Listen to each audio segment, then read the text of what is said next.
ओम शांति। क्या आपको भी लगता है कि आपकी खुशियाँ कोई आपसे छीन सकता है?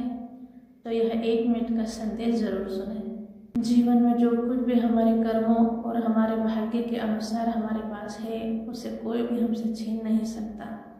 और जो हमारा नहीं है, उसे लाख कोशिश करने के बाद भी हम उसे हमेशा अपने पास नहीं रख सकते।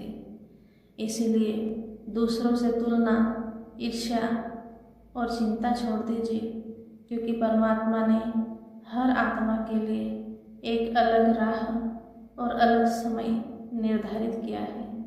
क्योंकि जब सही समय आता है तब बंद दरवाजे भी खुल जाते हैं। तो आज से एक श्रेष्ठ संकल्प लें कि मैं अपने हर कर्म को श्रेष्ठ बनाऊंगा और कर्म के फल की चिंता परमात्मा पर छोड़ दूंगा। यही सच्ची शांति और सच्चे सुख का मार्ग है।